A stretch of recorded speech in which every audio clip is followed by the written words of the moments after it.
C'est un phare à l'histoire particulière qui domine les toits calaisiens. Construit à l'origine en 1848 sur un bastion militaire pour faire face aux Anglais, le phare résiste aujourd'hui à un autre assaut, celui du temps.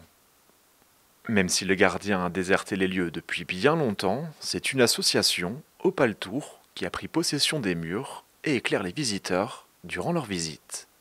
Ici, on est à peu près à 35 mètres du sol. On est dans ce qu'on appelle la salle de veille. Alors, du temps où le phare était encore gardienné, c'est là où se tenait le gardien qui était d'astreinte.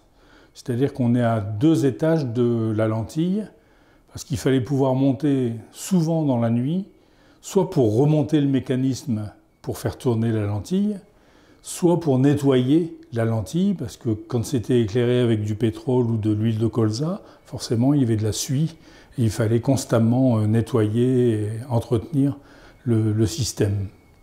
Il y a un peu plus de 20 ans, le phare a bien failli disparaître. À l'époque, les constructeurs avaient opté pour de la brique de sable pour une question de coût, mais celle-ci, poreuse, ne supportait pas l'humidité. Avec le temps, certaines d'entre elles se sont brisées et menaçaient de tomber sur la chaussée et sur l'école voisine. Une des possibilités, c'était de le tronçonner au tiers, retirer 2 tiers de sa hauteur et de planter un pylône à l'intérieur dans du béton. Et puis voilà, ça on sait faire, un pylône en 2 jours c'est monté. Et heureusement, on a trouvé, alors je ne vais pas rentrer dans le détail, mais on a trouvé les fonds nécessaires pour que les phares et balises refassent totalement l'extérieur du phare. Donc il y a un rang de briques émaillées qui a été fait sur toute la surface du phare. On m'a dit, c'est la dernière fois qu'on met autant d'argent dans un phare. C'était en 1994. Aujourd'hui, les marins n'ont plus réellement besoin des phares pour s'orienter.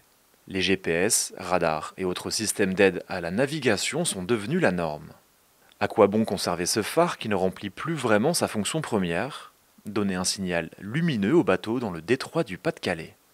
Il a tout à fait son utilité et la même utilité qu'il y a 170 ans. Alors, le phare de Calais, c'est un phare d'atterrissage. C'est-à-dire, c'est pour les navires qui croisent au large, c'est une aide à la navigation, puisque chaque phare a un code visuel, de jour comme de nuit. Le code de jour, c'est tour blanche, manchon noir. Il n'y a que le phare de Calais qui est comme ça dans les environs. De nuit, c'est le code lumineux. Donc nous, c'est 4 éclats groupés avec un cycle de 15 secondes. Alors chaque éclat a une durée précise, mais rien que les 4 éclats groupés, ça nous différencie largement des quelques phares qui vous alentourent. Pour se hisser en haut du balcon, à près de 50 mètres, il faut grimper les 271 marches. Une fois perché, le spectacle qu'offre la vue est exceptionnel. En face, les côtes anglaises, à l'ouest, le Cap Grinet. On comprend mieux, dans le contexte de l'époque, la nécessité de pouvoir observer ce qui se passe en mer.